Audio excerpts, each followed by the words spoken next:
Assalamualaikum warahmatullahi wabarakatuh. Hai teman-teman, gimana nih kabar teman-teman di rumah?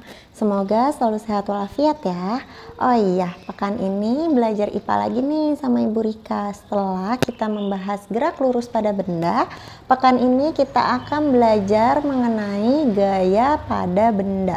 Jadi ada gaya apa aja ya yang mempengaruhi gerak suatu benda. Gaya itu tekanan atau dorongan yang terjadi pada suatu benda sehingga mengakibatkan benda tersebut berpindah tempat, arah maupun bentuk.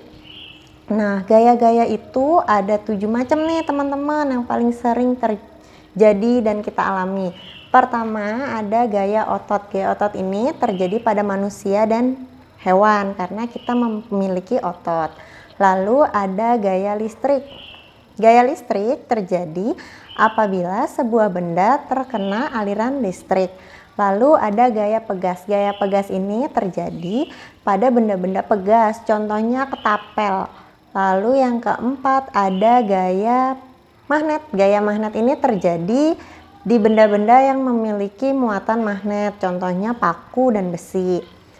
Lalu yang kelima ada gaya mesin. Nah, gaya mesin ini sering terjadi di motor maupun mobil.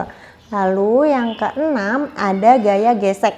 Gaya gesek itu terjadi apabila ada dua benda yang saling bersentuhan. Contohnya bola dengan rumput atau bola dengan lapangan futsal. Nah, itu bisa disebut gaya gesek. Yang ketujuh ada gaya gravitasi. Gaya gravitasi ini terjadi apabila benda mengalami gerak vertikal. Contohnya melempar buah ke atas. Nah, nanti karena ada gaya gravitasi, benda tersebut akan jatuh kembali ke bawah gitu ya teman-teman.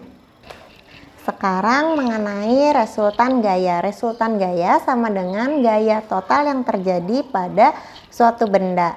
Seandainya ada dua orang, ada si A dan si B, dia sama-sama mendorong benda atau meja nih ke arah kiri, berarti gaya yang dimiliki A ditambah dengan gaya yang dimiliki B. Nah, kalau seandainya A dan B ini arahnya berlawanan, si A ke kanan, si B ke kiri. Nah, dikurangin gayanya A dikurangin gayanya B. Nanti hasilnya kalau memang lebih besar gayanya si B, berarti arahnya akan ke kiri. Tapi kalau lebih besar si A, maka arahnya akan ke kanan. Kayak gitu ya teman-teman. Jadi mereka ini kalau arahnya berbeda saling dikurangi. Kalau arahnya sama saling dijumlahkan. Nah, kalau kita udah belajar tentang gaya, kurang afdol kalau kita nggak belajar tentang hukum Newton. Ayo, ada yang tahu nggak hukum Newton ada berapa? Terus bunyinya apa aja? Nah, Ibu kasih tahu ya teman-teman, hukum Newton itu dibagi menjadi 3. Hukum Newton 1, hukum Newton 2, dan hukum Newton ketiga. Apa bedanya? Kalau hukum Newton 1, benda yang diam tidak memiliki gaya, itu bunyinya. Jadi F sama dengan 0, gayanya itu nggak punya besaran gaya. Sedangkan hukum Newton 2 itu berbunyi setiap benda yang memiliki percepatan maka dia memiliki besar gaya. Jadi F sama dengan M kali A. Gaya yang ditimbulkan itu sama besar dengan massa dikalikan dengan percepatan benda tersebut. Sedangkan hukum Newton 3 itu identik dengan gaya aksi sama dengan gaya reaksi.